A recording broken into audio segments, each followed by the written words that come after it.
Before our little girl's story even began, there was another, of her brothers, a fight, and a nightmare that stirred. Our two boys raced past their sister on the way to bed, but they ain't fighting. They heard what their mama said. Cookie, the oldest, hit the sheets before Mama's kisses landed on Gator's forehead. As they each sunk into pillows, the Z's came 25 seconds early. They'd be off to dreamland, quick, fast, and in a hurry. Those dusty old doors didn't stand a chance, 'cause those boys ran right through like a toot in church pants. Cookie landed in his dream in the middle of a pachyderm dance, but then he realized Jungle was missing at a second glance. Jungle was Cookie's favorite stuff. He colored in blue, white, yellow, and orange, and he had a funny feeling come over him, something quite foreign. He swore he had him under his arm when they came in storming. Now they're both stuck in dreamland snoring. They couldn't wait. It was too late to double-check the dreamland gate. It was too far away. He had to stop and find a plan, find a way. His heart began to race and anxiety elevating. No more waiting. He had to find his brother, and they'd get this situated, and they'd go back to playing. No more delaying. Stop.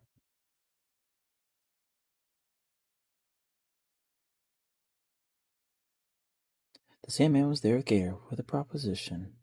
He knew where to find what Cookie was missing, but he'd have to listen. Jungle wasn't lost. He was more aptly taken.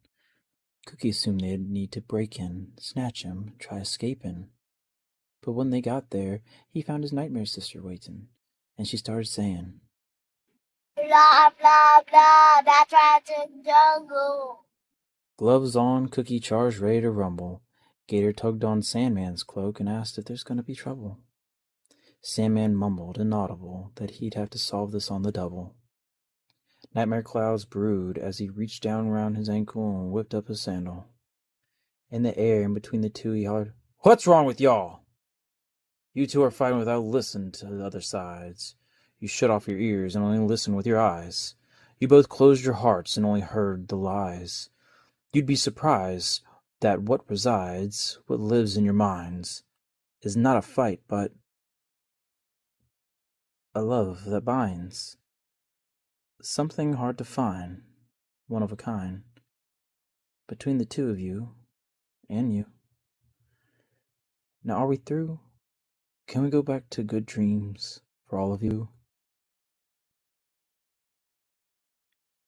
As the nightmare faded and the dark clouds blew through, and as good dreams returned and the fun continued, the dance resumed, this time for more than just two. Sandman left this dream, no longer needing his review, but paused and sighed.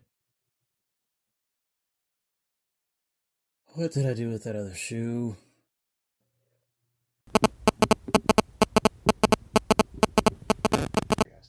Alright, so I'm going to mess with the window a little bit. Because you can see, Gremlin, you see yours on the right? Yeah. You see how there's a little bit of, let me take this thing, just like a pointer.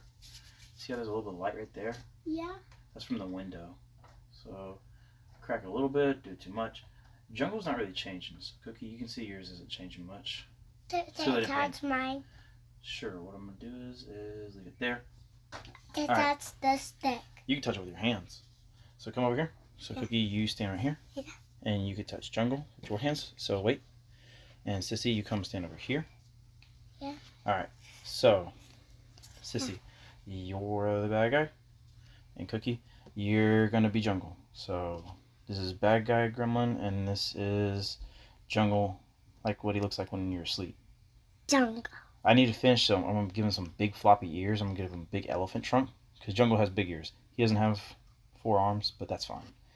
But if you want to, here you go. Put your hand on them, and you guys are going to fight. Do not break them. But you can do your bad guy voices, and you can pretend and fight. And all right, ready? Yeah. Count to 3, and then go. 1, 2, 3. You can catch me. You can catch me. You can catch me.